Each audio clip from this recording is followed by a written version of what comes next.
Hi viewers, welcome to my channel. একটা গুরুত্বপূর্ণ update নিয়ে তোমাদের সামনে চলে আসলাম।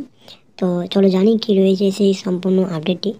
নিয়োগ দুর্নীতি মামলায় 2016 থেকে 2017, 18, 19, 21, 22 সেই সমস্ত দুর্নীতি মামলায় কিন্তু অনেকে গ্রেপ্তার হয়েছেন এবং একের পর এক তাদেরকে জারা করা হয়েছে এবং তারা প্রায় কেউ 2 বছর, 4 বছর, 5 বছর থেকে কিন্তু জেলে বন্দি রয়েছে।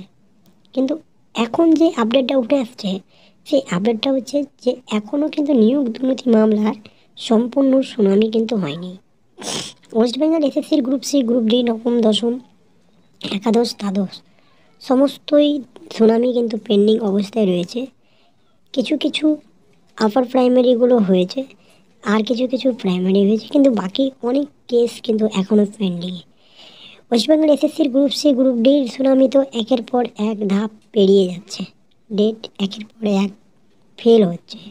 কোনো কারণবশত কোনো সমস্যার ক্ষেত্র দেখিয়ে সেই ডেটগুলোকে কিন্তু বারবার চেঞ্জ হচ্ছে। বঞ্চিত চাকরি প্রার্থীরা আজও কিন্তু তাকিয়ে রয়েছে সেই সুনামির পথের দিকে।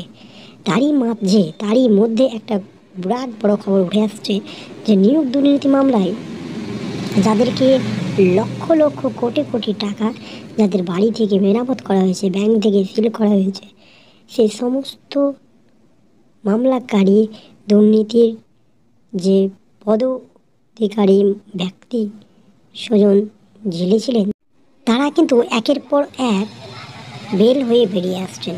সেই আপডেটটাই উঠে আসছে। ইতিমধ্যে অর্পিতা ম্যাডাম ছিলেন যে নিয়োগ দুর্নীতি মামলার সঙ্গে জড়িত, তিনি কিন্তু জামিন হয়ে বেরিয়ে আসছেন। তার আগেও যে কিছু মহান ব্যক্তি ছিলেন নিয়োগ দুর্নীতি মামলায় জড়িত, তারাও কিন্তু বেরিয়ে আসছেন।